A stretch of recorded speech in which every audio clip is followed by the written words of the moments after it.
Hello friends, how are you.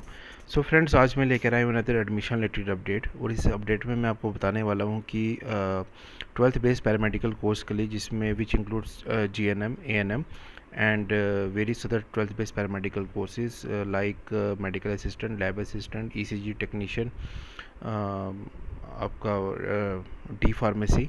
ठीक है, तो ये सारे कोर्सेज़ के लिए जो एंट्रेंस टेस्ट कंडक्ट कराता है JKBOP, कॉमन एंट्रेंस टेस्ट, तो उसका जो सिलेबस है उसके बारे में एक डिटेल एनालिसिस एक ये वीडियो अपलोड कर रहा हूँ। Regarding the fee structure also specially related to GNM, I am also going to discuss about that.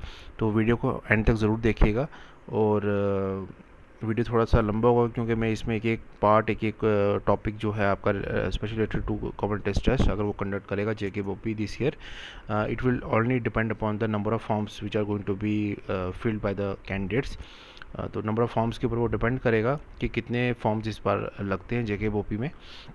अगर फॉर्म ज़्यादा होंगे तो वो it will going to JKBOP will going to conduct the common test. तो अगर उसका जो सिलेबस का अगर हम डिस्कस करें तो इसमें 20 मार्क्स की आपकी इंग्लिश का आता है। और 20 मार्क्स की जो इंग्लिश होती है उसमें जो फर्दर सब्जेक्ट्स होते हैं वो प्रोनाउन टाइप यूजेस होते हैं, pronoun type uses, conjunction type uses होते हैं।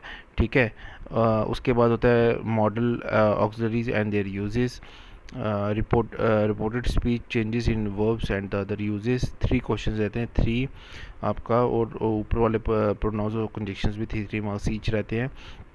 इसके बाद आपके क्लॉजेस इसमें रहते हैं, वो 2 मार्क्स के क्वेश्चन रहते हैं। सेंटेंस पैटर्न रहता है 3 मार्क्स का। ठीक है, पास्ट परफेक्ट यूजेस 2 मार्क्स का रहता है। To infinite and ink forms, तो ये भी इसमें 2 क्वेश्चंस रहते हैं इसके।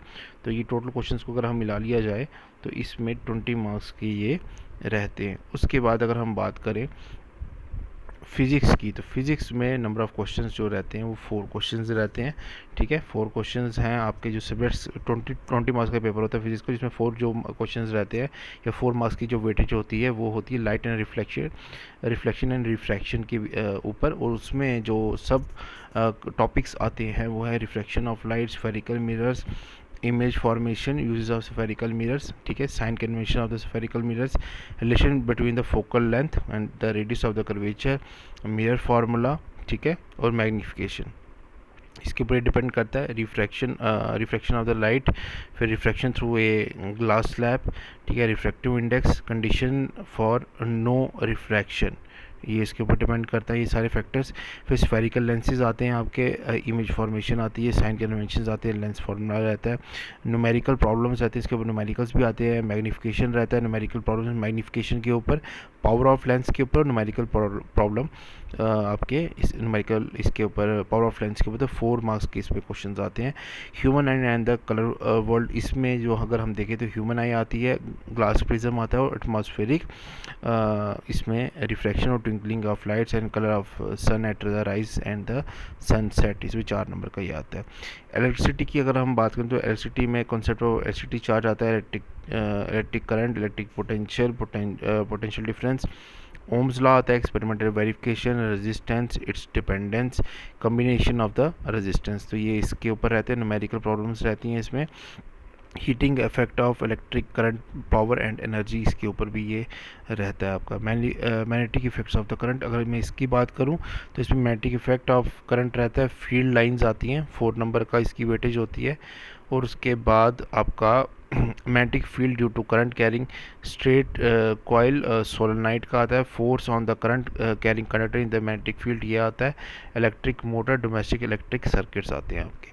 सोर्सेज ऑफ एनर्जी की बात करूँ तो कन्वेंशन सोर्सेज ऑफ एनर्जी आते हैं, improvement in the technology for the convention energy sources, biomass, wind energy.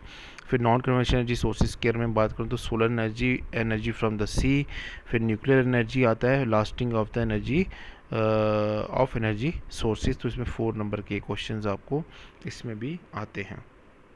ठीक है, उसके बाद अगर हम बात करें तो केमिस्ट्री की अगर मैं बात करूं तो केमिस्ट्री में अगर हम देखें तो आपका 40 नंबर इसकी वेटेज है पूरी केमिस्ट्री की।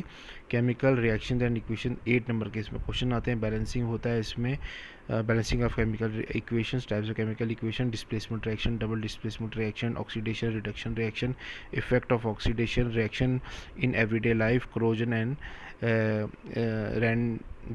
रैंडिटी। ठीक है, तो periodic classification of the elements की अगर हम बात करें, rancidity sorry, the periodic classification of the elements में अगर हम बात करें तो यहाँ पर क्लासिफिकेशन आती है एलिमेंट्स की। ठीक है, फिर Newlands law of the octaves आता है, मेंडलीज पीरियोडिक टेबल आता है। ठीक है, मॉडर्न पीरियोडिक टेबल आता है, position of elements, trend in the modern periodic table, valency, ये सब चीज़ें आती हैं। फिर कार्बन एंड इट्स कंपाउंड्स की बात करें हम तो bonding in carbon and the covalent bonds रहता है इसमें, ऑल्टोट्रोप्स रहता है of carbon, versatile nature of the carbon रहता है, सैचुरेटेड अनसैचुरेटेड हाइड्रोकार्बन आता है, chain branches, homogeneous series, characteristics, nomenclature of the carbon compounds रहता है, chemical properties of the carbon compounds, combustion, oxidation, addition and the substitution reaction, इन सब में आता है। इंपॉर्टेंट कार्बन कंपाउंड्स लाइक आपके ethane, ethanoic acid, properties of ethanol, फिर उसका सोप्स, डिटर्जेंट्स, ये सारे रहते हैं इसमें। Metals and the non metals में physical properties of the metal, non metal आता है इसमें, आप देख सकते हैं सामने। फिर आपका केमिकल प्रॉपर्टीज आता है, metals, action of water, air, acids, reactivity, सीज of the metal, cause of the reactivity of the metal, non metals, ये सब इसमें आते हैं। Occurrence of the metal in their extraction, ये सब रहता है। Enrichment of the ores, extraction of the metals in accordance, closure of metal and its preservation. फिर ठीक है, इसके बाद एसिड एंड द बेसिस की अगर हम बात करें तो यहाँ पर आपका एसिड एंड बेसिस में आपका रहता है acid and bases, chemical properties of the acids, basis, फिर एक्शन ऑफ द मेटल्स, ये रहता है, कार्बोनेट्स रहता है।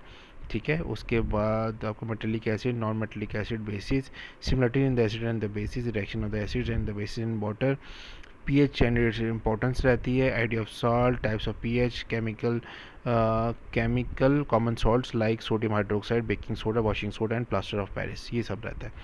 तो अगर मैं बायो की बात करूं तो बायो में आपको लाइफ प्रोसेस रहता है, ये भी 40 मार्क्स की बायो रहती है इसमें, और इसमें लाइफ प्रोसेस रहता है, ये भी 8 नंबर का वेटेज है इस चैप्टर का। लाइफ ऑफ प्रोसेसेस, न्यूट्रिशन,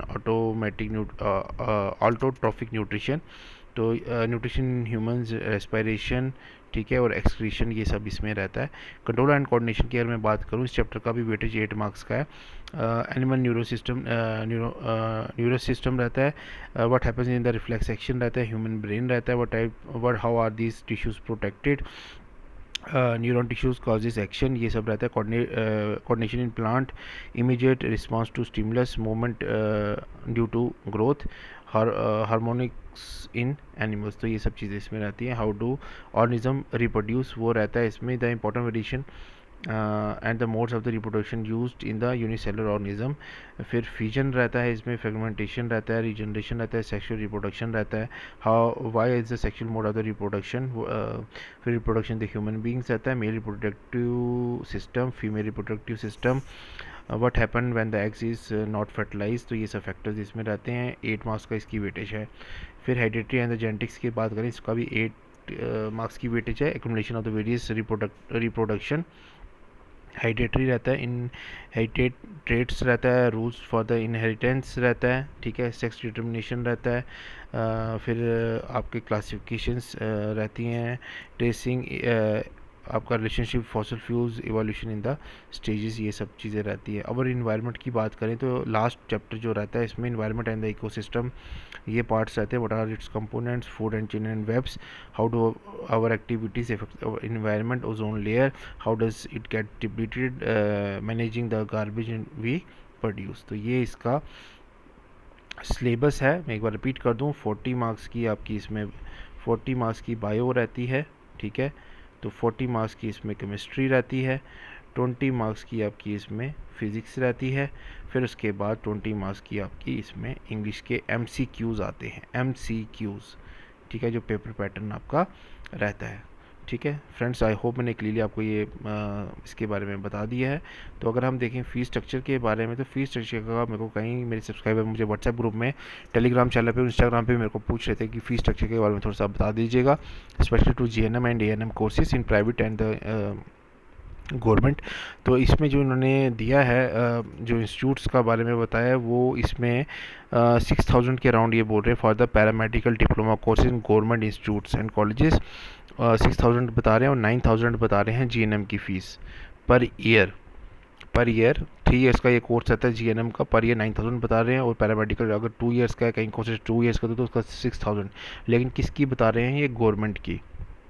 ठीक है, तो गवर्नमेंट की बता रहे, प्राइवेट की वो वेरी करेगी, वो इंस्टीट्यूट टू इंस्टीट्यूट वो आपको पूछ सकते हैं, आप उनको कॉल करके पूछ सकते हो कि उसमें उनका फ़ीस स्ट्रक्चर क्या है।